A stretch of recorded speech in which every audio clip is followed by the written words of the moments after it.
आप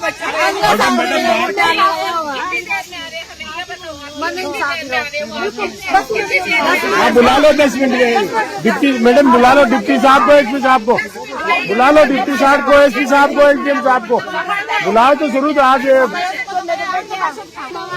नहीं गाड़ी जा पे आप तनखे बने बुलाओ बुलाओ बुलाओ। 15 घंटे हो गए मैडम, मैडम 15 घंटे हो गए, 15 घंटे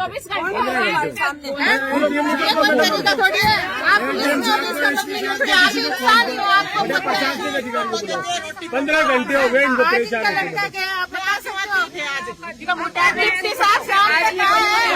राज्य से हमारी सुनवाई होती तो ये हमारा बच्चा दे दो, हमें कुछ नहीं चाहिए, हमारा बच्चा ला दो वापस, उनको पकड़ो जो लापरवाही से काम कर रहे हैं। एक बच्चा बात दूसरे बच्चा देगा, कुछ भी नहीं है, बताओ क्यों रहे लोगों को? चुप रहो, बुला रही हूँ, एक बार बोल दिया। इन्होंने क्या कहा? इन्होंने क्या कहा? आक्रोश है, चलिए जो गुस्सा है मैडम, आक्रोश है। जिसका बच्चा अरे आप 15 घंटे 24 हो गया, 15 हो गया, 17 घंटा हो गया, कल 5 बजे ही लगता है, 15 घंटा हो गया। बैठो बैठो 10 मिनट बैठो, बैठो 10 मिनट बैठो, 10 मिनट बैठो। एसडीएम साहब ने प्रसाद ने दे रहा बुला बैठो। आपका प्रेशर पड़ेगा ना, आपका प्रेशर तो कहीं से भी आदमी आ सकता है, ये बात आप जानते हो। सुनो भाई बात, ये सुबह से आएगा, आपने सुनाई क्यों नहीं करी ये बता दो। हमारा जो काम था आपने रिपोर्ट किया, हमने मुकदमा दर्ज कर दिया। आगे क्यों नहीं पूछा? आगे तो क्या, आगे तो आगे अब तफ्तीश होगी तब होगी, इसका पोस्टमार्टम होगा तब होगा, तब कार्रवाई होगी। 24 घंटे में भी पोस्टमार्टम नहीं हुआ, क्यों नहीं हुआ? 2 घंटे में माँ बापों की हालत खराब हो जाती है, 2 घंटे में। आज 24 घंटे हो गए इसको, माँ बेचारी रो रो के पागल है। आप थोड़ा सा तो सोचो, पीछे कोई सपोर्ट नहीं है, कोई। आप सोचते तो आज अगर आप नहीं भाई है जो ये 10 वो माँ रो रो के पागल हो रही है रात से, उसको जबरदस्ती पकड़ पकड़ के हम डांट रहे हैं, उसको दिलासा दे रखे नहीं वो ठीक है, नहीं वो ठीक है। सुबह आपको आईसीयू में मिलाएंगे, उसको यही रात को सुबह मिला देंगे। हम जयपुर से 6 बजे फोन चला कि वो आईसीयू में एडमिट है, उसकी तबीयत ज्यादा खराब है। हमें भी नहीं पता था कि उसकी ये रात को आने के बाद आधी रात तक मुझे नहीं बताया, बाद में इस भतीजी ने, मैंने कहा वो उसने बोला नहीं बोला, क्योंकि मेरी तबीयत भी थोड़ी डाउन हो जाती है, तो इस जगह नहीं बोला वो। जब समझी मैं, जब तो बाद में क्या था बताओ। लेकिन जब से हमारा एक एक पल हो रहा है ना, एक एक पल निकलना कितना मुश्किल हो रहा है। अब तक तो हो जाता है, वो फिर पुलिस है कौन सी जगह? इंडिया से बाहर से आ जाते हैं लोग, तो कहाँ से बुला रहे हैं? कहाँ से? वो इंडिया से बाहर है क्या? 1 मिनट में काम होता है इंडिया में। इंडिया से बाहर है क्या वो? इंडिया से बाहर है क्या वो? इंडिया से बाहर वाले भी आ जाते हैं, क्या कोई कर सकता है कि इंडिया में 4 घंटे में आ जाते हैं इंडिया से बाहर वाले भी। फालतू पुलिस, हमारे बच्चे पुलिस आएगी, 2 घंटे लगते हैं। आप उनको अरेस्ट करो, हमारा मुकदमा दर्ज हो गया ना, आप उनको अरेस्ट करो, आप उनको अरेस्ट करो और उनको जेल भेजो।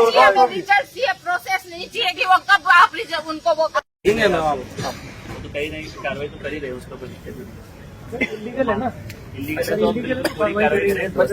तो हमें तो परमिशन का पता चल जाएगी उसकी कितनी फ्लोर की बिल्डिंग बना रही है। ठीक है कि आप कह रहे हैं चलिए, तो हम तो खुद ही कह रहे हैं कि हम तो आगे होकर कार्रवाई कर ही रहे हैं उसके ऊपर। मैं तो कह रहा हूँ भाई आपको थोड़ी देर में नोटिस। बिल्कुल अगला आदमी मेरे से बात था कि वो मेरे पास 5 फ्लोर की परमिशन है, मतलब लीगल है सारा मेरा काम। मैं कहीं की वार्ता करूँ आपसे, हमें वार्ता करनी का कहीं। आप आगे चलो, आगे बताओ, परमिशन मंगवा रहे हैं और बताओ फिर बात परमिशन से जुड़ा हुआ है। सर कल 5 बजे का विषय है, 24 घंटे होने जा रहे हैं। ये प्रशासन यही है, आप नुमाइंदे यही हैं, ये गरीब लोग यहाँ बैठे हैं, इनकी सुनवाई करने वाला कोई नहीं है। तो कोई आदमी मर जाए उसकी कीमत नहीं, बच्चा खत्म हो गया है, आपके सर पे जूं तक नहीं रेंगती है। सर हमारी संवेदनाएं पूरी साथ है, संवेदनाओं से साथ नहीं है, संवेदनाओं में कार्रवाई होती है ना तब साथ होता है। ये काय की संवेदनाएं 24 घंटे हो गए, आप संवेदनाओं का रोना रो रहे हो। ट्रेजिक एक्सीडेंट या आप स्थिति देखो, जिस बच्चे की माँ की स्थिति देखो, बच्चा मर गया, उसके गार्जियन की स्थिति देखो। यहाँ ये जनप्रतिनिधि बैठे हैं, सर्व समाज बैठा है और आप संवेदनाएं जता रहे हैं। पहले परमिशन आ जाए तो आगे बात करेंगे। परमिशन की लीगली की स्थिति में सिर्फ मांग किए रखी है। सिर्फ बात, इसलिए हमने मांग पत्र दिया। नहीं तूफान जी कई देर से बेचारे कर रहे थे, वार्ता कर रहे थे, इन्होंने अपने जो भूमिका था पूरी ठीक करने की कोशिश की। परमिशन से आगे बात है। 12 साल का मासूम और कल सायंकाल के बाद मोर्चरी में डेड बॉडी कुलदीप की रखी हुई है। वकील साहब जैसे हनुमान सिंह जी कह रहे थे 4 बजे का समय हुआ, 23 घंटे हो गए डेड बॉडी उनकी मोर्चरी में रखे हुए। सर्व समाज के तमाम लोग आज इस धरने में बैठे हैं। हमारे परिवार की परंपराएं होती हैं, जब परिवार में कोई खत्म हो जाता उसके बाद घर में उसके चूल्हा नहीं जलता। पूरे मोहल्ले में भी लोग कम से कम इस बात की पालना करते हैं कि भाई आज समाज का बहुत ऐसा व्यक्ति चला गया, उसके लिए पूरा समाज शोक में रहता, वो भी खाना नहीं खाता।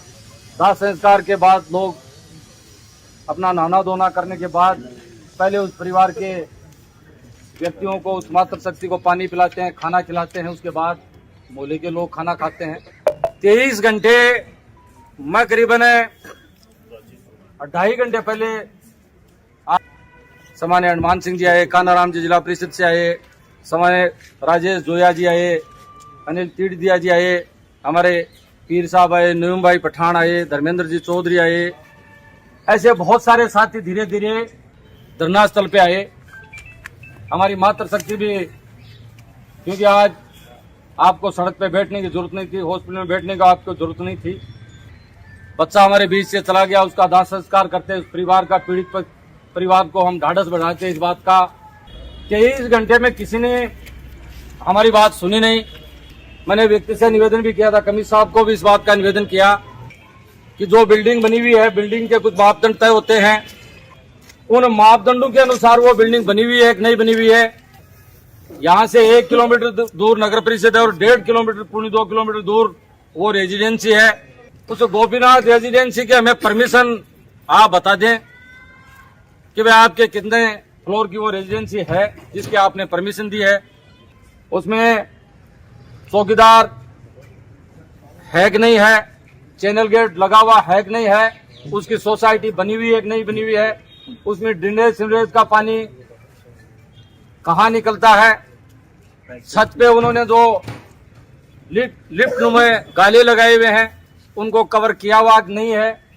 ये सारी चीजें आप हमें बताएं। अभी सामान्य एसडीएम साहब धरना स्थल पे वार्ता करने आए, उन्होंने भी पूछा कि आपका मांग पत्र क्या है। सर्व समाज के तमाम लोग, विशेष तौर से मातृशक्ति का मैं बहुत आभार व्यक्त करना चाहूंगा कि आपने बहुत शांति बनाए हुए आपने अपनी बात आगे बढ़ाने की कोशिश की। मैं तमाम जितने भी साथी कुलदीप को न्याय दिलाने वाले साथी और मातृशक्ति आए, यूथ साथी आए, उनसे इस बात का मेरा जरूर निवेदन रहेगा, हम सब लोग कानून के दायरे में अपनी बात रख रहे हैं। बहुत शांति प्रिय तमाम लोग यहाँ बैठे हैं। निश्चित ही कुलदीप के परिवार को न्याय मिलेगा। कुलदीप को हम वापस तो नहीं ला सकते, लेकिन जिन लोगों ने गलती की है, क्योंकि ये कोई ऐसे नहीं कि कोई आदमी कहीं भी कोई रेजिडेंसी बना ले और उसको खुला छोड़ दे। उनकी जिम्मेदारी इस बात की बनती है कि वो वहां चौकीदार रखे।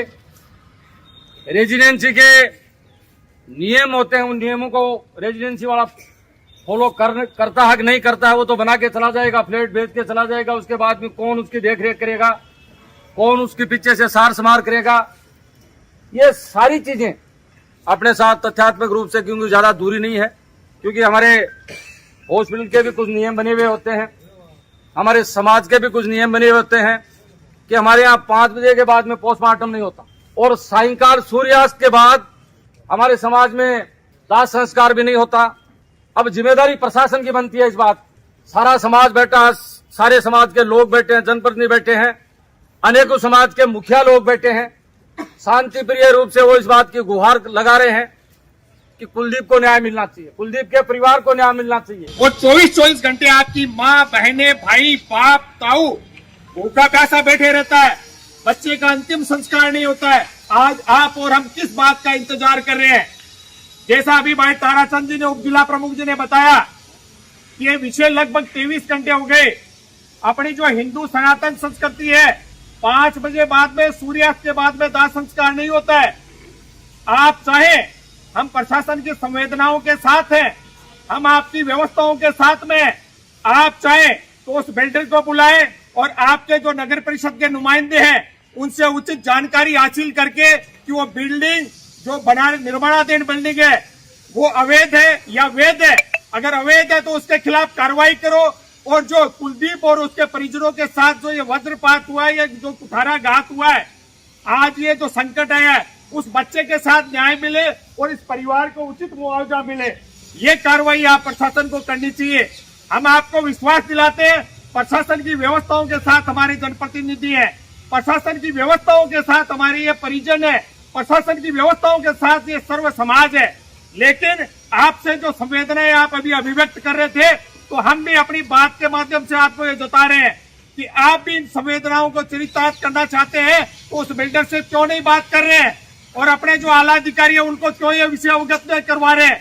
उनसे बात करें, बच्चे को उचित मुआवजा दिलवाए। अगर अवैध निर्माणाधीन बिल्डिंग है तो नगर परिषद से कह के उस अवैध निर्माणाधीन बिल्डिंग के खिलाफ सख्त से सख्त जो लीगल कार्रवाई है, जो कानूनी कार्रवाई है, उसको अमली जामा पहना है। कोई मतलब ही नहीं है। एफआईआर दर्ज हो गई, इस पे वार्ता क्या करेंगे? उससे मुकदमा लग गया, उस पे उसके बिल्डिंग सीज कर रहे हैं हम कल, उसको नोटिस दे दिया, उसकी बिल्डिंग तोड़ेंगे जो उसने अवैध निर्माण कर रखे, उससे वार्ता क्या करोगे? वार्ता तो कोई ऐसे कोई समझौता थोड़ी, नोटिस जब आपके सामने एफआईआर दर्ज हो गई, उसके ऊपर सख्त से सख्त कार्रवाई करेगी प्रशासन, पूरा गंभीर इस बात को लेंगे। सर आपकी बात से आपकी बात से 100% हम सहमत हैं। आपने ये त्वरित उचित कार्रवाई की, उसके लिए पहले तो आपको साधुवाद और धन्यवाद। इस परिवार का थोड़ा सा बैकग्राउंड देखो, बच्चे का बाप नहीं है, बच्चे का दादा नहीं है, एक बच्ची और एक बच्चा अब रेस्ट है, एक बच्चा खत्म हो गया। हमारा इंटेंशन ये नहीं है कि यहाँ कोई भीड़ को उग्र उसको उकसा के कुछ उपद्रव करे। अपना इंटेंशन ये है कि ये जैसे अवैध निर्माण है, घटनाकारित हो गए, बच्चे को ना तो आप ला पाओगे ना हम ला पाएंगे। इस परिवार को कुछ उचित मुआवजा मिल जाए तो बेचारी उस माँ है और उस परिवार में उसको कुछ पोषण मिल जाए, उसको कुछ संबल मिल जाए। तो इस विषय में भी आपको कार्रवाई करनी चाहिए। और बिल्डर या उसका बिल्डर का कोई रिप्रेजेंट कर रहा है तो उससे बात करो कि भैया इसको ये मुआवजा दिलाएं, उचित मुआवजा दिलाएं, तो आपका बड़ा उपकार होगा। इस विषय पे भी आपको ध्यान देना चाहिए। आपने ये सरकार की तरफ से, प्रशासन की तरफ से मैं आपको आश्वस्त करता हूँ कि मुख्यमंत्री सहायता कोष से हम उनको जो है मुआवजा बनेगा वो दिलवाएंगे, उसकी त्वरित से त्वरित कार्रवाई करेंगे। अब आपकी मांग थी भी उस पर कार्रवाई होनी चाहिए, बिल्कुल जायज मांग है, कार्रवाई होनी चाहिए। उसने गलत किया है वो हम कर रहे हैं, इनिशिएट कर रहे हैं।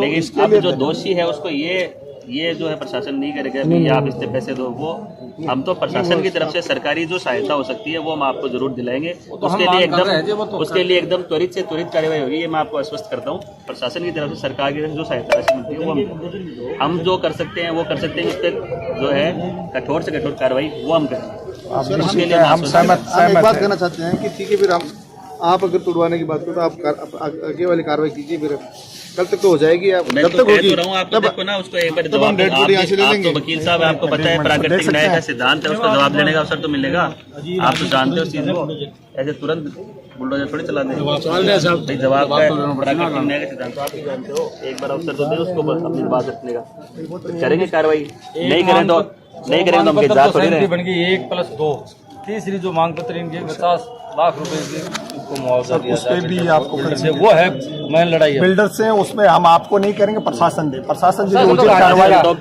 होता ही नहीं कार्रवाई। आप उससे ये भी करवाएं, बच्चा आज मृत्यु कारित हो गए, वो सिर्फ और सिर्फ बिल्डर की लापरवाही, नेग्लिजेंस, ना वहाँ कोई चेतावनी बोर्ड है, ना उसके पास लीगल परमिशन है, उसके बावजूद निर्माण करा, वहाँ बच्चा खेलता हुआ मर जाता है। आज उसके परिवार में ना बाप है ना दादा है, तो ये संवेदनाएं भी ध्यान में रखने। उसके खिलाफ ये कहो कि भैया ये मुआवजा देना पड़ेगा। आप अगर दबाव बनाए तो हो सकता है, अभी 2 दिन पहले भी यहाँ विद्युत कर्मी के एक खत्म हुआ है, वहाँ भी मुआवजा मिला है। ये आप उसमें अगर भूमिका अदा करेंगे तो ये निश्चित मिलेगा। आप ही अगर ये ठंडी गोली देके चलेंगे तो चलिए, ये होती रहेगी बात। ठंडी गोली आज इसमें कोई बिल्डर के इनके बीच में वार्ता करवाओ, आप बुलाओ उसको, वार्ता करने के लिए हम तैयार हैं। नहीं, वार्ता दोषी की वार्ता हम क्या करेंगे, तो कार्रवाई करेंगे उस पर।